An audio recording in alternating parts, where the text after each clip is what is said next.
اعوذ باللہ من الشیطان الرجیم بسم اللہ الرحمن الرحیم قال اللہ تبارک و تعالی فی القرآن المجید والفرقان الحمید۔ اللہ تعالیٰ کے فضل و کرم سے اور اللہ تعالیٰ کے نام سے 10ویں سپارے کا آغاز کیا جا رہا ہے۔ اللہ پاک اس خدمت قرآن کو اپنی بارگاہ میں قبول و منظور فرمائے۔ اللہ تعالیٰ نے ارشاد فرمایا وَاعْلَمُوا أَنَّمَا غَنِمْتُم مِّن شَيْءٍ، یہ یاد رکھیں کہ 9ویں سپارے کی آخری آیات بینات میں اللہ تعالیٰ نے جہاد کا حکم دیا مسلمانوں کو، اور 10ویں سپارے کی پہلی آیت مبارکہ میں اللہ تعالیٰ نے ارشاد فرمایا کہ اس جہاد کا جو رزلٹ ہے، جو نتیجہ ہے مال غنیمت کی شکل میں، اس کا حکم اور اس کی تقسیم کا اللہ تعالیٰ نے یہاں بیان فرمایا ہے۔ وَاعْلَمُوا، اور جان لو اے مسلمانوں، خوب معلوم کر لو اور خوب جان لو، انما غنمتم من شیء، تمہیں جتنا بھی مال غنیمت حاصل ہو جائے جنگ کے بعد کافروں کے ساتھ جہاد کرتے ہوئے، اور کافروں کا جتنا مال تمہارے ہاتھ آ جائے وہ مال غنیمت ہے، ہتھیاروں کی شکل میں یا کسی اور کی چیز کی شکل میں، جتنا مال تمہارے ہاتھ آ جائے وہ مال غنیمت ہے، اور یہ مال غنیمت تمہارے لیے حلال ہے۔ جب کہ نبی پاک علیہ الصلوۃ والسلام نے مسلم شریف کی حدیث پاک میں ارشاد فرمایا کہ یہی مال غنیمت پہلی امتوں کے لیے حرام تھا۔ اگر پہلی امتوں میں سے جو مسلمان کافروں کے ساتھ جنگ کرتے تھے، جہاد کرتے تھے، تو اگر کافروں کو اللہ تعالیٰ شکست دیتا تھا اور مسلمانوں کو فتح و کامیابی عطا فرماتا تھا، تو کافروں کا جتنا مال مسلمانوں کے ہاتھوں میں آ جاتا تھا وہ ان کے لیے حرام ہوتا تھا، پہلی امتوں کے لیے۔ امت مصطفیٰ کی خصوصیات میں سے ایک خصوصیت یہ ہے کہ نبی کریم علیہ الصلوۃ والسلام نے ارشاد فرمایا کہ 6 فضیلتیں ایسی ہیں جو اللہ تعالیٰ کی ذات نے مجھے عطا فرمائی ہیں، پہلے نبیوں کو نہیں عطا فرمائیں۔ ان میں سے ایک فضیلت یہ ہے کہ جہاد کے بعد جتنا مال کافروں کا مسلمانوں کے یعنی ہمارے ہاتھ آ جائے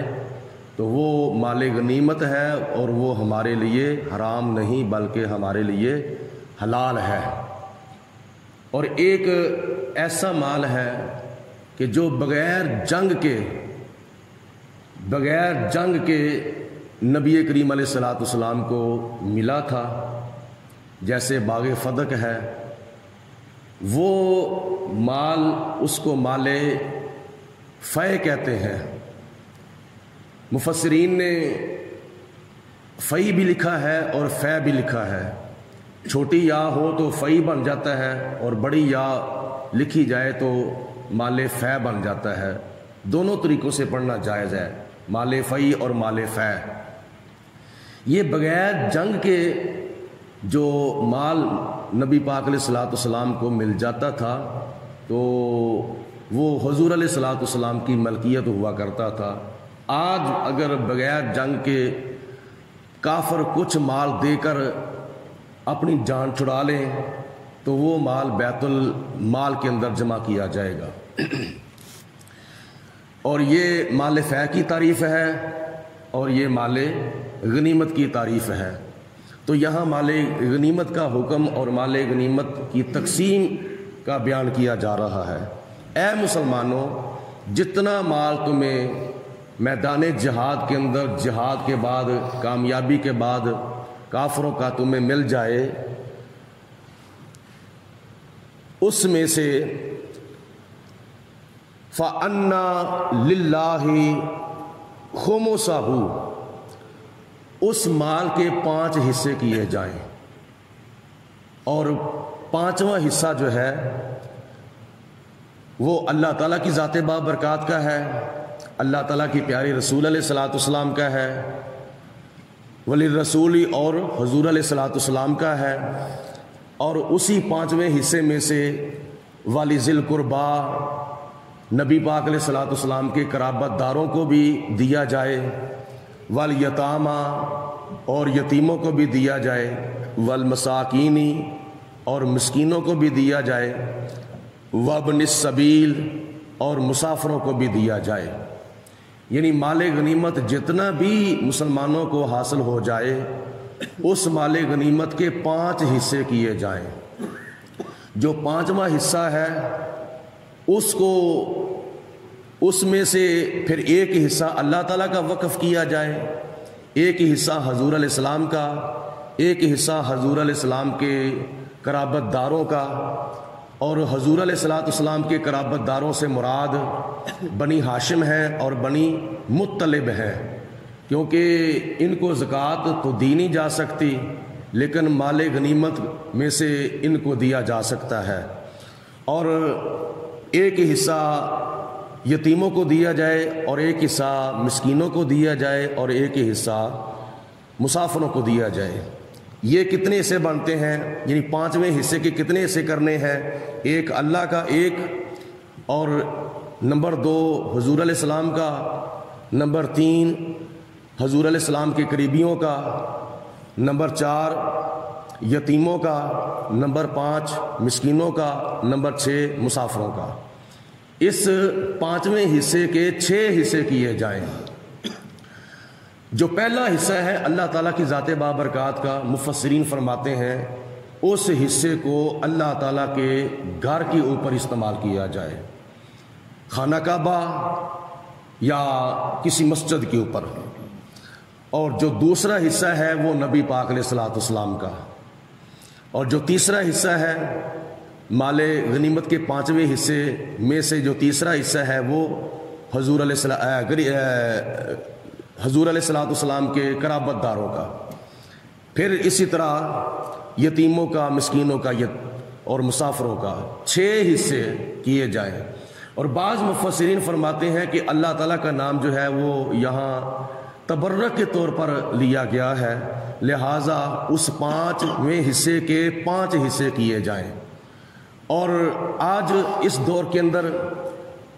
اللہ تعالیٰ کا حصہ بھی ساقط ہے، نبی پاک علیہ الصلوۃ والسلام کا حصہ بھی ساقط ہے حضور علیہ الصلوۃ والسلام کی وفات کے بعد، اور حضور علیہ الصلوۃ والسلام کے قرابت داروں کا حصہ بھی ساقط ہے، لہٰذا مفسرین فرماتے ہیں کہ اس 5ویں حصے کے 3 حصے کیے جائیں۔ پہلا حصہ یتیموں کو دیا جائے، اور دوسرا حصہ مسکینوں کو دیا جائے، اور تیسرا حصہ جو ہے وہ مسافروں کو دیا جائے۔ ان 3 قسم کے لوگوں کی امداد کی جائے۔ یتیموں اور مسکینوں کا تو پتہ چل گیا کہ مسافر جو ہیں ان کا کیسے ہے۔ خدا نہ خواستہ مسافر چاہے امیر ہو چاہے غریب ہو، اگر سفر کے دوران وہ محتاج ہو گیا ہے، یعنی اس کا کرایہ وغیرہ گر گیا ہے یا چوری ہو گیا ہے یا کسی طریقے سے ضائع ہو گیا ہے، تو پھر اس کو اپنے گھر میں پہنچنے کے لیے کرائے کے طور پر اس کو مال غنیمت میں سے دیا جا سکتا ہے۔ یہ پہلے حصے کا حکم تھا۔ باقی بچے 4 حصے، ان 4 حصوں کو کیا نام ہے کیسے تقسیم کرنا ہے؟ امیر لشکر یا جو لشکر اسلام کا جو سردار ہے، سپہ سالار ہے،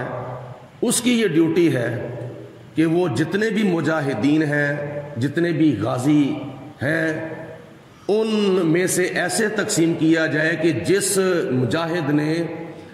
سواری پر سوار ہو کر جہاد کیا ہے اس کو 2 حصے دیے جائیں، اور جس نے پیدل جہاد کیا ہے اس کو 1 حصہ دیا جائے۔ باقی مال جتنے مجاہدین ہیں ان کا حساب لگا کے ان کے حصے کیے جائیں، جتنے بھی مجاہدین ہیں اور ان حصوں میں سے سنگل حصہ جو ہے وہ پیدل جہاد کرنے والے کو دیا جائے اور ڈبل حصہ سواری پر سوار ہو کر جہاد کرنے والے کو، مجاہد کو دیا جائے۔ اس لیے کہ جو پیدل ہے وہ تو اکیلا ہے، جس نے سواری پر سوار ہو کر جہاد کیا ہے اس کا ڈبل حصہ بنتا ہے، ایک مجاہد کا اور ایک اس کی سواری کا، کیونکہ وہ بھی کھاتی پیتی ہے اور اس کو بھی بھوک اور پیاس لگتی ہے اور اس کے اوپر بھی بیٹھ کر جہاد جو ہے وہ کیا گیا ہے، اس لیے اس کی سواری کا بھی ایک حصہ بنتا ہے۔ آگے اللہ تعالیٰ فرماتے ہیں کہ یہ حصے تم نے اس لیے تقسیم کرنے ہیں، اس لیے تمہیں حکم دیا گیا ہے کہ ان کنتم آمنتم باللہ، اگر تم اللہ تعالیٰ کی ذات پر ایمان رکھتے ہو تو اپنی امانت داری سے اور اپنی ایمانداری سے ان حصوں کو اللہ تعالیٰ کے تقسیم کردہ حکم کے مطابق تقسیم کیا جائے۔ وما انزلنا علی عبدنا، اور جو ہم نے اپنا کلام اپنے پیارے بندے، اپنے خاص بندے حضرت محمد مصطفیٰ صلی اللہ علیہ وسلم پر نازل کیا ہے، اگر تمہارا اس کلام پر ایمان ہے تو پھر تم ایسے تقسیم کرو، یعنی اگر تم ایمان رکھتے ہو، اگر تم مسلمان ہو تو ایمان دار ہونے کے ساتھ ساتھ تمہارا قرآن پاک کے اوپر بھی یقین ہونا چاہیے۔ اور قرآن پاک کے اوپر یقین کیسے؟ کہ یہ جو آیت مبارکہ نازل کی گئی ہے اس کے اندر چونکہ تقسیم کا طریقہ کار بتایا گیا ہے، تو اس کلام کے اوپر اگر تمہارا ایمان ہے تو پھر اس طرح تقسیم کرو۔ یوم الفرقان، جس دن فیصلہ ہوا تھا، یعنی فیصلے والے دن جتنا کلام نازل ہوا تھا اس پر بھی تمہارا اگر ایمان ہے تو پھر اس طرح مال غنیمت کو تقسیم کرو۔ فیصلے کا دن کون سا تھا؟ مفسرین فرماتے ہیں فیصلے کے دن سے مراد یوم بدر ہے۔ ماہ رمضان المبارک کی 17 تاریخ کو واقعہ بدر، غزوہ بدر پیش آیا، تو یہ فیصلے کا دن کہلاتا ہے یوم الفرقان۔ یوم التقل جمعانی، جس دن دو جماعتیں آپس میں ملی ہیں، یعنی ایک جماعت کافروں کی اور ایک جماعت مسلمانوں کی، دونوں جماعتوں کا، دونوں فوجوں کا جس دن آپس میں مقابلہ ہوا تھا، تو اس دن جتنا کلام نازل ہوا ہے نبی پاک علیہ الصلوۃ والسلام پر، اگر اس کلام پر تمہارا ایمان ہے تو پھر اس کے مطابق تقسیم کرو۔ آگے اللہ تعالیٰ ارشاد فرماتا ہے واللہ علی کل شیء قدیر، اور اللہ تعالیٰ ہر چیز پر قادر ہے، اپنی ہر چاہت پر قادر ہے، جو خدا چاہتا ہے وہ کرتا ہے۔